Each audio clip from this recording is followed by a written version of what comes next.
The gavel slams down. A single strike, sharp, commanding final. Every breath in the courtroom stills. Every eye locks onto the boy at the center.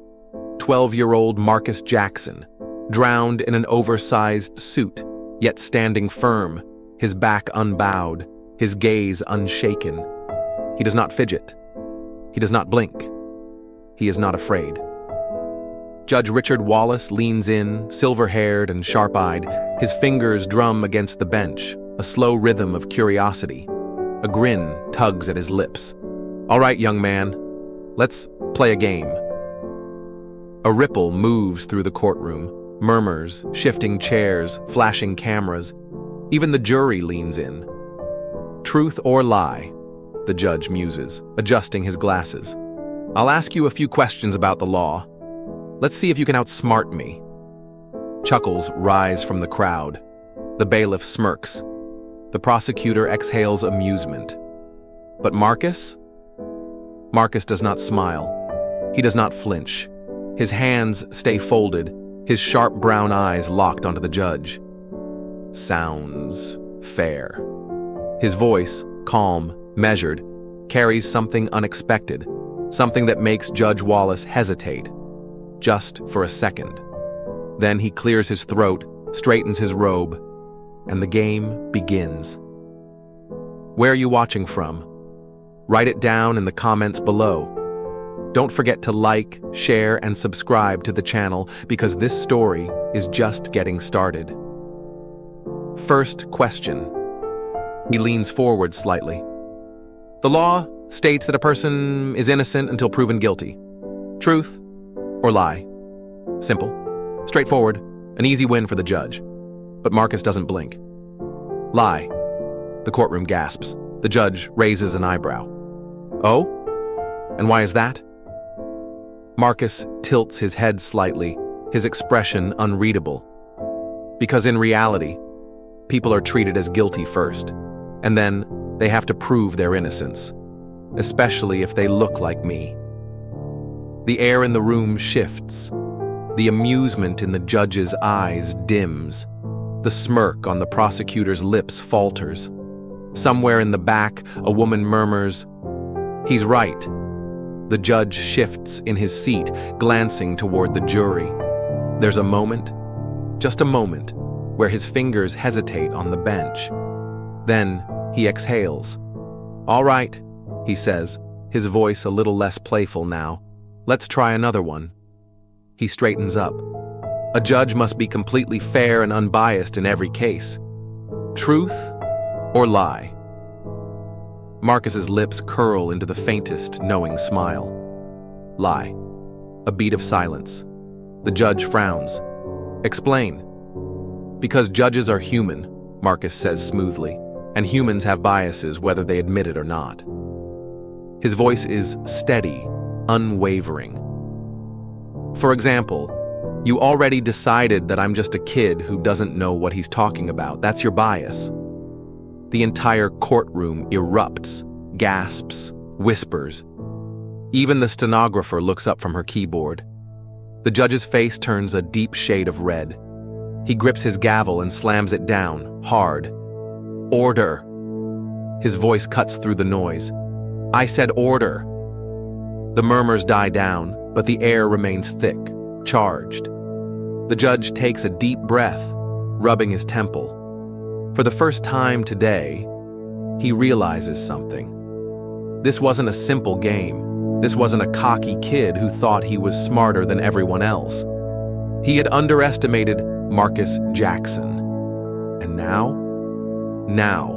he was starting to realize something even more terrifying. He was about to lose. The library was quiet, the smell of old books hanging in the air. Marcus Jackson sat at a wooden table, flipping through a thick constitutional law book, his fingers tracing over the words as he read. The world outside was chaotic, but here, in the library, everything made sense. The law made sense. It was supposed to be fair, supposed to be blind. But Marcus knew better. Then, voices, loud, sharp, urgent. He barely had time to look up before the doors burst open. 2 uniformed officers stormed inside. The few people in the library froze. A librarian near the front desk gasped, dropping a stack of books. Marcus blinked. The officer's eyes locked onto him. "You! Stand up," one of them barked. Marcus frowned, confused. "Excuse me? Don't play dumb," the officer snapped. "You match the description of a burglary suspect in the area." Marcus slowly closed his book. "What description?" "Young black male, hoodie." Marcus's pulse slowed. His heart didn't race, didn't pound. He just stared. That was it? That was all it took? The officer stepped closer, hand on his belt. "Come on, kid. You're coming with us." Marcus inhaled. He could argue. He could tell them he had been sitting in this very spot for hours, that he had checked out a book, and there would be a record of it, that this was insane. But deep down, he knew the truth. Arguing wouldn't matter. So, he stood up. The officer grabbed his wrist, twisting it behind his back. Cold metal snapped around his skin. Gasps rippled through the library. A woman pulled out her phone. A teenager recorded from behind a bookshelf. A voice muttered, "This ain't right." And then, just like that, Marcus was dragged through the library, a thick constitutional law book left open on the table, forgotten. The video hit the internet that night. It was grainy, shaky, captured from a cell phone, but it didn't matter. The world saw a 12-year-old black boy in handcuffs, confused but calm, surrounded by armed officers. The outrage was immediate. People demanded answers. Protests erupted in the city streets. But outrage didn't mean justice, because now, Marcus Jackson was standing in court. Judge Wallace adjusted his glasses, looking down at the boy in the oversized suit. The courtroom was packed. Reporters lined the back. The jury watched with cautious curiosity. The judge tapped his fingers against the bench, studying the case file. "Mr. Jackson," he said, voice even, "do you understand why you're here today?" Marcus lifted his chin. "Yes, Your Honor." "And do you know what you're being accused of?" "Yes." The judge sighed, adjusting his glasses again. "Do you have anything to say before we begin?" A brief pause, a moment of hesitation. Then Marcus spoke. "I'd like to represent myself." A wave of gasps shot through the room. His mother grabbed his arm.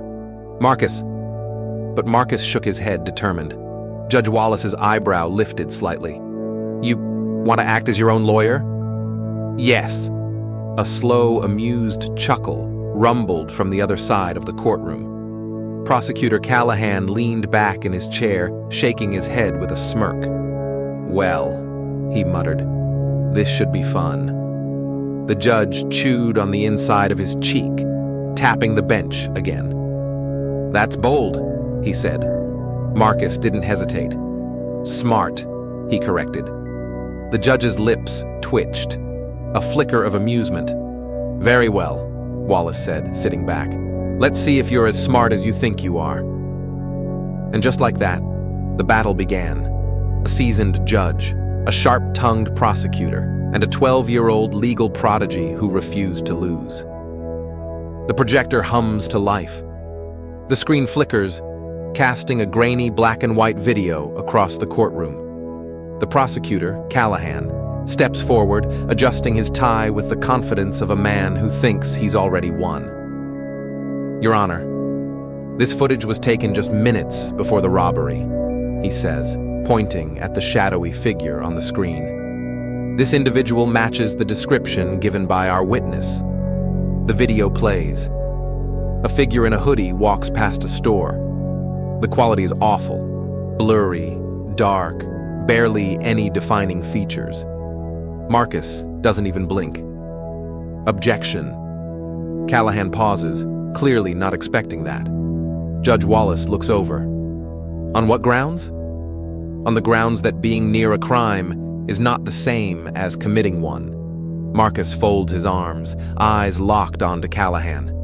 You're telling me that this shadowy figure in a hoodie is me? Based on what? Callahan's smirk falters for half a second before he recovers. The witness confirmed. Which witness? Marcus cuts in, tilting his head. Callahan hesitates. He glances at his notes before clearing his throat. We'll be bringing them in shortly to testify. Good, Marcus says, because I have a few questions for them. There's a ripple of murmurs in the courtroom. The judge watches Marcus closely, intrigued. Mr. Callahan, Judge Wallace says, do you have any stronger evidence than a blurry video and a vague description? Callahan exhales, pressing his lips together. Not at this time, Your Honor. Marcus's lips twitch into the faintest smile. Interesting. Judge Wallace leans forward, resting his elbows on the bench. All right, Marcus, since you're so confident, why don't you tell us where you were at the time of the crime? Marcus adjusts his tie, stepping forward with the confidence of a seasoned attorney. Gladly. I was at the city library.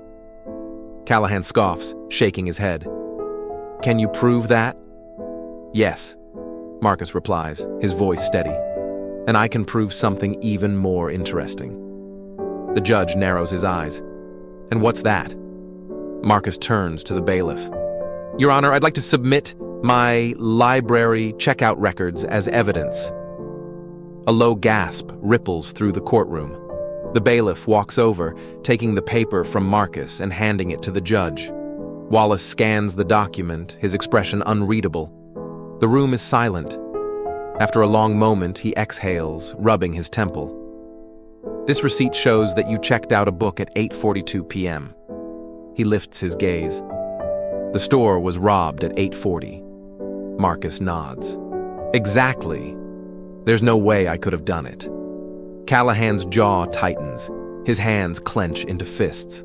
The courtroom buzzes with whispers. Reporters scribble furiously. Even the jury looks unsettled. Then, the doors burst open.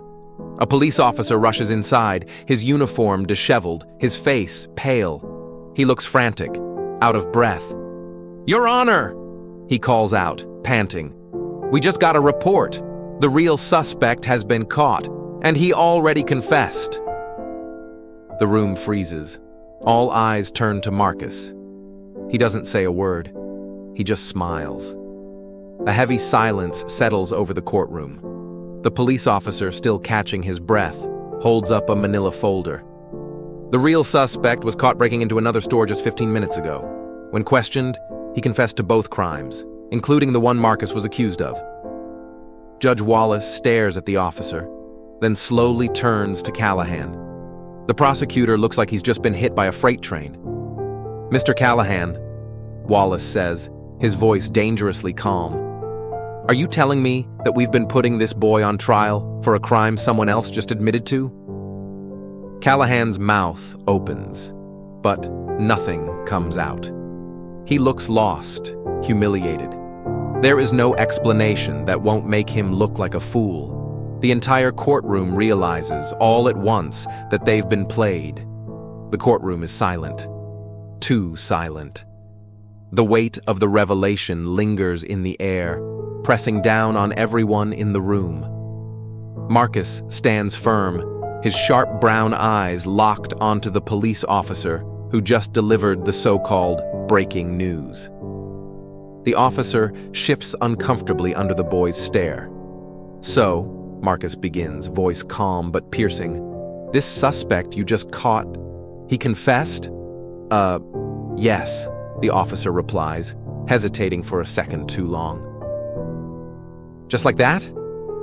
Marcus tilts his head. He was caught, and he immediately admitted to 2 different crimes? That's right, the officer nods.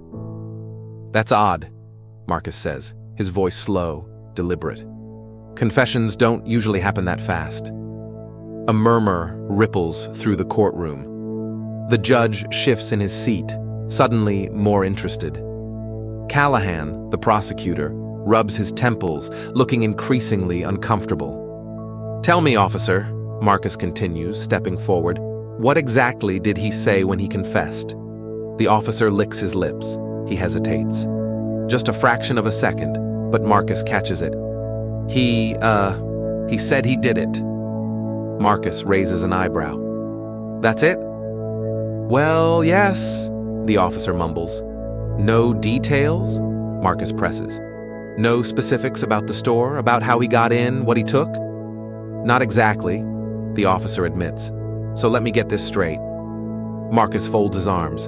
A man gets caught breaking into a different store, and instead of denying it, or asking for a lawyer, or even hesitating, he just randomly confesses to another crime from days ago, and he doesn't even mention any details.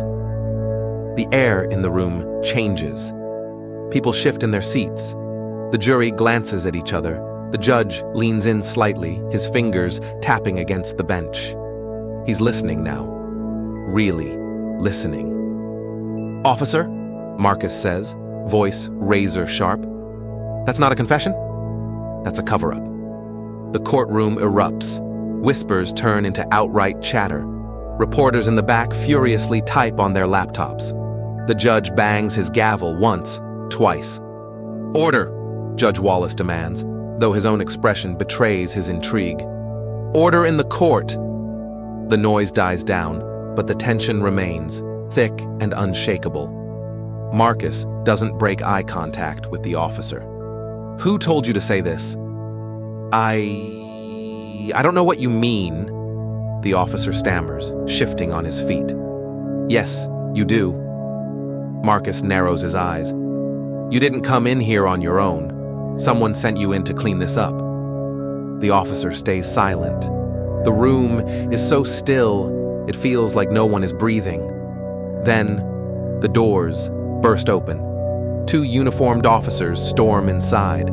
Behind them, a man in a dark suit strides forward, his movements slow, controlled, exuding quiet authority. His nameplate gleams under the courtroom lights. Captain Reynolds. He doesn't look at Marcus, not at first. He walks straight to the judge's bench, his hands clasped behind his back. His voice is calm, too calm.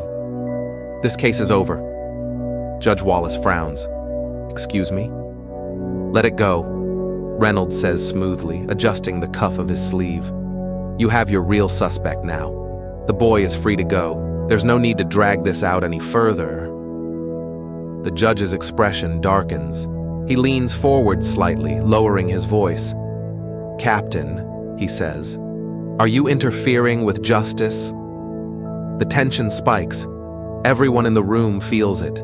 The reporters sit frozen, eyes locked onto the scene unfolding before them. Callahan, the prosecutor, looks away, avoiding eye contact. The officer who delivered the news is practically sweating. Marcus, however, remains completely still. Captain Reynolds finally turns his head, locking eyes with Marcus for the first time. There's something in his gaze, something calculating, something warning. There's nothing to interfere with, Reynolds says, his tone even. The boy is free. Take the win and move on. Marcus doesn't blink. He doesn't speak. But inside, he knows. He knows what's happening. This isn't about justice. It never was. This is about control, about keeping the truth buried. And he just dug up something they don't want exposed. The courtroom doors swing open, and Marcus steps out into the bright afternoon light. The air feels different now, thicker, heavier. He won. He proved his innocence. But something doesn't feel right. The way Judge Wallace had pressed Captain Reynolds, the way the officers had reacted, the way the truth had come too easily, too quickly. He knows when a game is rigged, and this game isn't over. His phone buzzes in his pocket. He pulls it out. A message from a blocked number. Stop digging or else. Marcus doesn't move. His fingers tighten around the phone. His heart doesn't race. He's too used to this now. He simply exhales through his nose and shoves the phone back into his pocket. Dude? Marcus turns. His best friend Elijah stands a few steps away, backpack slung over one shoulder, staring at him. He must have seen Marcus's reaction. "What?" Marcus asks, voice calm. "Your face," Elijah says. "You do that thing where you look like you just figured something out and it's about to get us both killed. I don't do that. You do that." Elijah steps closer, lowering his voice. "Tell me I'm wrong." "I got a message." "From who?" "Blocked number." Elijah whistles, shaking his head. "That's not good." "Yeah, no kidding." Marcus glances around. People are leaving the courthouse, reporters still buzzing near the entrance. Normal. Too normal. Then his eyes catch something across the street. A black SUV sitting there, engine running, tinted windows, unmoving. "Elijah," Marcus says, voice barely above a whisper. "Yeah." "Don't look." "But we're being watched." "Oh, cool. Great. Just what I wanted to hear." Elijah mutters, voice tense. "We need to go." Yeah, we do." They start walking, not fast, not running, just two kids leaving a courthouse like it's a normal day. They cut through the park, past the bus stop, toward the alley behind the old hardware store. "Still there?" Elijah asks under his breath. "Yeah. Awesome. Love that for us?" Marcus doesn't respond. He's thinking, processing. If they're watching him now, it means he's on to something. But what? The confession? The fake suspect? What if... "Hold on," he mutters. "Marcus, this is not a great time to hold on. I need a computer." "What? Now?" "Yeah, now." "Why?" "Because I don't think our so-called real suspect actually exists." "You know what, man? I'm just gonna stop questioning you at this point. Library?" Library. They cut through another alley, picking up the pace. The SUV doesn't turn, doesn't move, but Marcus knows better. They aren't escaping. They're being herded. 15 minutes later, they slide into a corner desk at the city library. Marcus logs in, fingers flying over the keyboard. Government database, police records, recent arrests. He types quickly, scanning names, dates, mugshots. Nothing. Marcus?" Elijah whispers. "Not now." "Yeah, but not now." He searches again. Still nothing. There should be something. Fingerprints, intake forms, anything. But Nathaniel Brooks, the so-called suspect, doesn't exist. No mugshot, no address, no criminal record before today. Like he was made up from thin air. "Elijah?" "Yeah?" "We have a problem." "Bigger than the dudes tailing us in the creepy SUV?" "Way bigger." Marcus logs out and shoves the keyboard away. His hands feel weird, like they're buzzing, like he's just opened the wrong door and there's no way to close it. "They faked it," he murmurs. "Faked what?" "Everything, the confession, the suspect. It was all made up." "Okay, cool. I'm officially freaking out," Elijah mutters. "So, what do we do now?" "We leave." Quietly. "Yeah, about that." Marcus follows Elijah's gaze toward the window.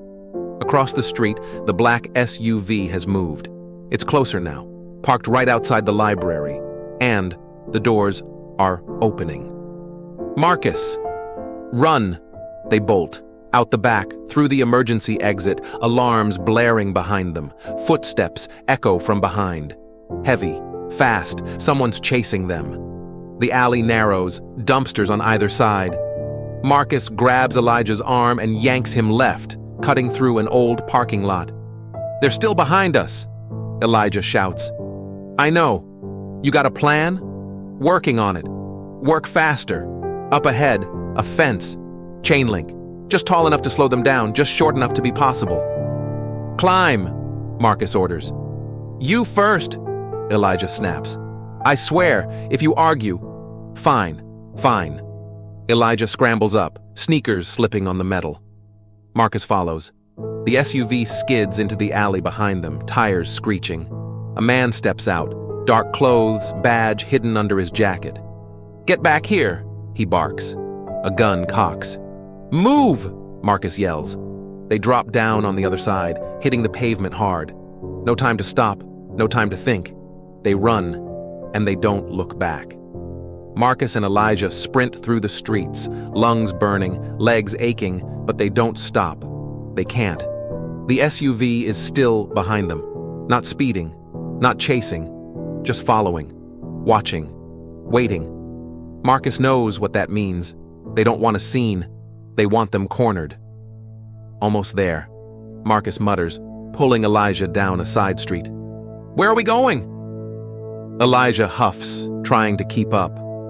"Uncle T's." "Your uncle's barber shop?" "Yeah, trust me." They cut through an alley emerging onto 12th Street. The neon sign above Jackson's Cuts flickers weakly, buzzing against the night sky. The door is locked. Marcus bangs on it, breathing hard. "Uncle T! Open up!" A beat of silence. Then the door swings open and a large man with graying hair and sharp eyes fills the doorway. Terrence Jackson, the kind of man who's seen too much, been through too much, and trusts too little. "Marcus, what the hell you doing out this late?" "No time. Let us in." Terrence studies them for half a second. Then his eyes flick over Marcus's shoulder. The SUV is parked across the street. Its engine hums low like a growl. Terrence exhales sharply, unlocking the door. Inside, now. The second the door shuts, Marcus locks it. Terrence pulls the blinds down, then turns, arms crossed. "Talk." "We're being followed," Marcus says, still catching his breath. "No kidding," Terrence grumbles, peeking through the blinds. "Who'd you piss off?"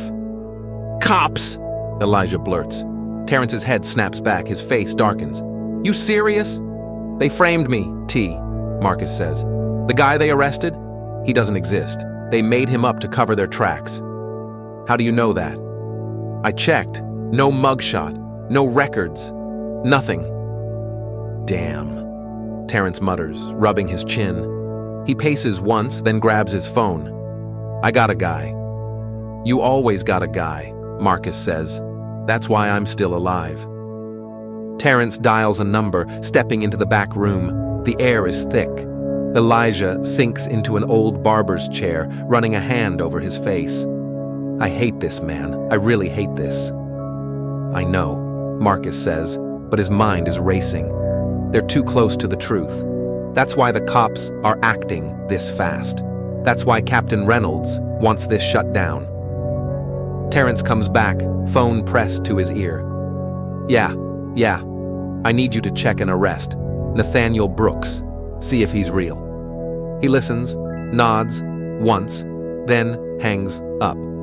Arms crossed, face unreadable. "Well?" Marcus asks. "We got a problem," Terrence says. "Your suspect, he was booked an hour before the robbery even happened." Elijah sits up straight. Marcus's stomach drops. "An hour?" "An hour," Terrence confirms. "They had him in custody before the crime even went down. That means the whole thing was set up before they even picked you up." Marcus grips the edge of the counter, his mind spinning. That's it. That's the proof. They needed someone to blame, so they made a suspect out of thin air. The police didn't just frame him. They built the entire case around a lie. Then, a loud knock at the door. Terrence stiffens. Elijah swallows hard. "No way," Elijah whispers. Another knock. Harder this time, more impatient. "Mr. Jackson?" A voice calls from outside. "We know you're in there." Marcus exchanges a look with Terrence. The barbershop suddenly feels smaller, tighter. The walls press in. Whoever's outside, they aren't here to talk. "Back door," Terrence mutters, already moving. "Now. What if they—" Elijah starts. Then, the doorknob rattles. "Move!" Marcus hisses. They don't wait to see what happens next. They run. The motel room smells like cheap air freshener and old carpet. The walls are thin. The buzzing neon light outside flickers against the window. and the TV hums low in the background. It's the kind of place where people disappear. Marcus and Elijah sit on the edge of the bed, tension thick between them. "So, let me get this straight," Elijah mutters, rubbing his face. "We just barely escaped getting snatched up at your uncle's barbershop. Your suspect doesn't exist, and now we're hiding in a motel like some low-budget crime thriller." "Basically," Marcus replies. "I hate this," Elijah groans. "I know. The motel was arranged by Aunt Vanessa. If there was one person in the world who could fight the system and win, it was her. A high-profile defense attorney, ruthless in court, unshakable in a fight. If anyone could help them, it was her. But even Marcus knows. This is bigger than one lawyer." His phone vibrates. Blocked number. "We know where you are." Marcus stares at the screen. His fingers tighten around the phone. Elijah peeks over his shoulder. "Oh, hell no," Elijah mutters. Then, the lights go out. Total darkness. The TV cuts to static. The neon light outside flickers once, then dies. The room is swallowed by silence. Cold. Empty. Elijah's breath is shaky. "Marcus?" "Yeah. I think we're past the being followed part." "Yeah. We're being hunted now, aren't we?" "Yeah." Then, the doorknob rattles. Elijah freezes. Marcus grips his wrist, pulling him toward the bathroom. "Quiet," Marcus whispers. The knob turns harder.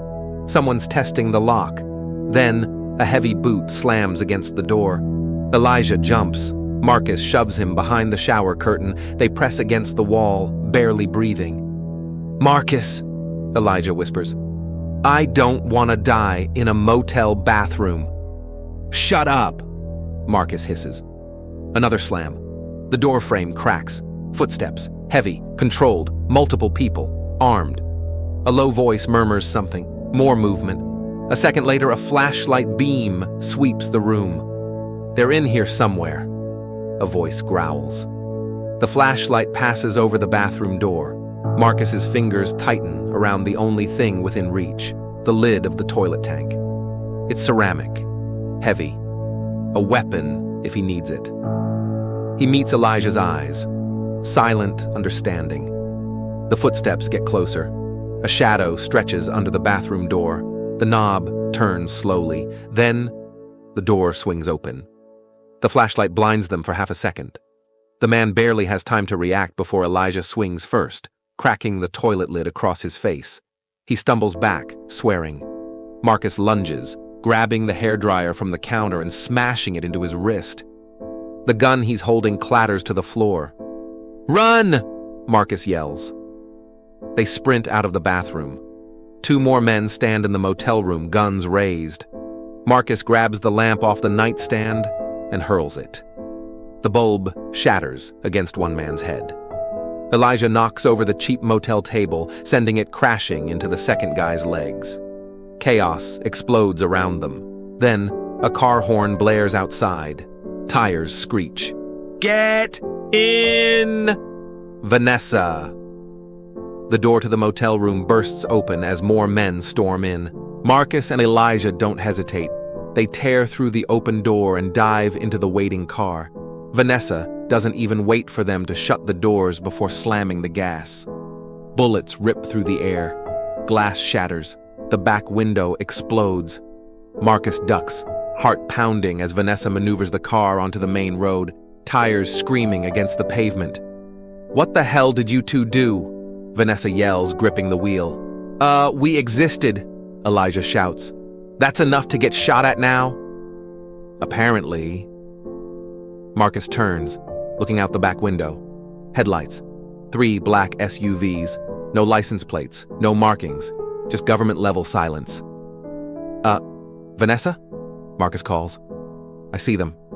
Cool, just checking." The SUVs fan out, one speeding up to flank them, another cutting across an intersection to box them in. "Not today," Vanessa mutters, yanking the wheel hard to the left. The car skids, just barely dodging the first SUV. But the second one is still there, cutting them off. "They're trying to pin us in," Marcus shouts. Yeah, no kidding, Vanessa snarls, slamming the brakes hard. The sudden stop catches the SUVs off guard. One swerves to avoid a collision, giving Vanessa just enough space to gun it down a side street. Did we lose them? Elijah pants. Marcus checks. The SUVs are still there, and then one more appears in front of them. Nope, Marcus mutters. Vanessa slams the brakes again, tires screeching as the car comes to a hard stop. The SUVs box them in from all sides. Doors open, boots hit the pavement. Shadows move under the streetlights. And then, a man steps forward, Captain Reynolds, calm, smirking, unbothered. This ends now, he says. Marcus exhales, hands clenched into fists, heart pounding. But he doesn't look scared.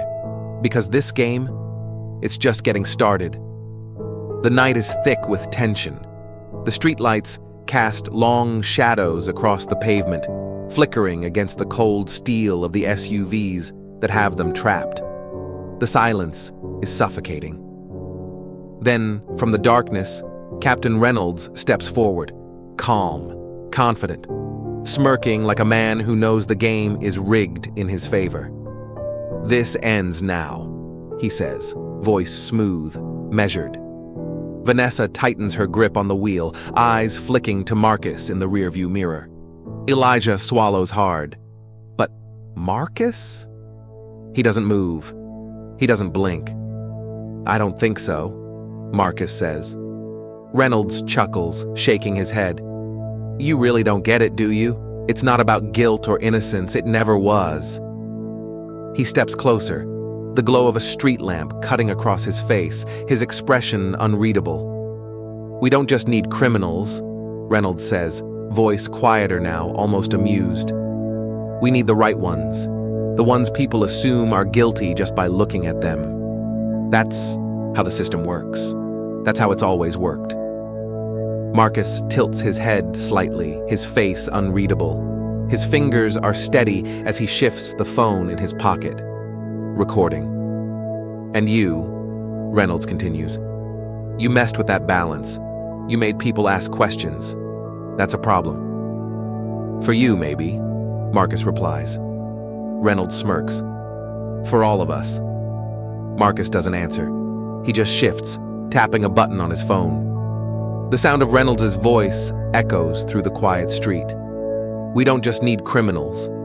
We need the right ones. Reynolds stops mid-step. His smirk falters for the first time. What? Then, the car speakers blast the full recording. Ones people assume are guilty just by looking at them. That's how the system works. That's how it's always worked. Marcus holds up his phone. One button press, and it's sent. To every journalist, every news outlet, every major social media platform. The SUVs around them tense. Officers shift. Uncertainty ripples through the air like a crack in the foundation of a house that's about to collapse. You were saying? Marcus asks, tilting his head. Reynolds' jaw tightens. His eyes flick to his men, then back to Marcus. The smirk returns, but it's thinner now, forced. This isn't over, he mutters. Then he turns, steps back into the SUV. The tires screech as they peel off into the night. Marcus watches them go, heart still pounding, breath still controlled. Elijah lets out a shaky laugh. Dude. Yeah? Marcus says. That was insane. I know. The world moves fast after that. The recording explodes online. News stations replay it on a loop. Protests erupt across the city. Investigations open overnight. Arrests are made. Officers are suspended. The system is exposed. But Reynolds disappears. A week later, Marcus sits in Vanessa's office, eyes scanning a file on her desk, a flight record, a destination. He's in D.C., Marcus mutters, fingers tracing the paper. Vanessa slides a plane ticket across the desk. You coming or not? Marcus smirks, glancing at Elijah. Too late, Elijah. You're already in this. This isn't just my fight. This is bigger than me. Bigger than one case, one city. It's about a system built to protect some and punish others. And the only way that changes is if people stop looking away. So now, I'm asking you, what are you going to do about it? Stay informed. Stay aware. Demand justice. If you made it this far, you already know. This story isn't just a story. It's a wake-up call. So if you want more truth, more stories that challenge the system, more reasons to question everything they tell you, hit that subscribe button, turn on notifications, and be ready. Because this is just the beginning. Let's shake the system together.